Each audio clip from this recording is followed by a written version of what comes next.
കർണാടകയിൽ സർക്കാരിന്റെ ശക്തി പദ്ധതിക്കെതിരെ transport corporation വനിതകൾക്ക് സൗജന്യ യാത്ര ഏർപ്പെടുത്തിയത് വരുമാനത്തിലെ ഇടിവിലേക്ക് നയിച്ചുവെന്ന് ട്രാൻസ്പോർട്ട് കോർപ്പറേഷൻ.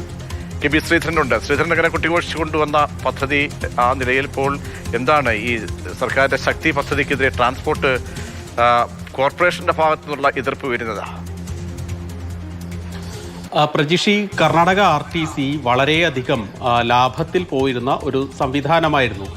പക്ഷേ ഈ സർക്കാരിന്റെ ഈ ഗ്യാരണ്ടി പദ്ധതി തുടങ്ങിയതിന് പിന്നാലെ വലിയ തരത്തിലുള്ള നഷ്ടം കോർപ്പറേഷൻ ഉണ്ടായി എന്നുള്ളതാണ് KSRTCയുടെ വാദം. ഏതാണ്ട് 10,613 കോടി രൂപ സ്ത്രീകൾക്ക് സൗജന്യ യാത്ര അനുവദിച്ച വകയിൽ സർക്കാർ നൽകണം എന്നുള്ള ഒരു ആവശ്യമാണ് KSRTC MD ഇപ്പോൾ മുന്നോട്ട് വെച്ചിരിക്കുന്നത്. ഇത് സംബന്ധിച്ച് ഗതാഗത മന്ത്രിക്ക് കത്ത് അയക്കുകയും ചെയ്തു. നാളെ കർണാടക സംസ്ഥാന ബജറ്റ് നടക്കാൻ പോവുകയാണ്.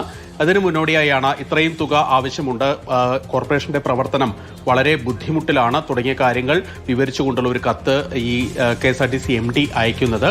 ഏതായാലും ഈ ശക്തി പദ്ധതിക്കെതിരെ അല്ലെങ്കിൽ ഈ സൗജന്യങ്ങൾ നൽകാൻ എളുപ്പമാണ്, ഈ നൽകി തുടങ്ങിയാൽ വലിയ തോതിലുള്ള പ്രശ്നങ്ങൾ ഉണ്ടാകുമെന്നൊക്കെ പ്രതിപക്ഷം നേരത്തെ തന്നെ ആരോപിച്ചിരുന്നു. പക്ഷേ ആ പ്രതിപക്ഷം BJP ഭരിക്കുന്ന സംസ്ഥാനങ്ങളിൽ പോലും ഇത്തരത്തിലുള്ള ഗ്യാരണ്ടികൾ പ്രഖ്യാപിച്ചാണ് അവരും അധികാരത്തിലെത്തിയത്. എന്നാൽ പോലും ഈ ശക്തി പദ്ധതിയിലൂടെ വലിയ നഷ്ടം KSRTCക്ക് ഉണ്ടായി എന്നുള്ള കാര്യത്തിൽ യാതൊരു തർക്കവുമില്ല.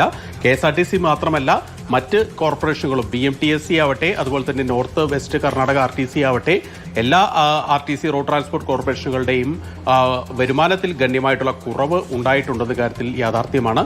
അതിനാലാണ് സർക്കാരിന്റെ സഹായം ഇപ്പോൾ KSRTC തേടിയിരിക്കുന്നത്. കെ ബി ശ്രീധരനാണ് വിവരം നൽകിയത്. അങ്ങനെ ശക്തി ചോർത്തുന്ന പദ്ധതിയായി പോയി ശക്തി പദ്ധതി എന്നാണ് ട്രാൻസ്പോർട്ട് കോർപ്പറേഷൻ. അതുകൊണ്ട് തന്നെ അതിന് കോമ്പൻസേഷൻ നൽകണം, പണം നൽകണം, അത് ബജറ്റിലൂടെ പ്രഖ്യാപിക്കണം എന്ന ആവശ്യമാണ് ഇപ്പോൾ ട്രാൻസ്പോർട്ട് കോർപ്പറേഷന്റെ ഭാഗത്തു നിന്നും ഉണ്ടാകുന്നത്.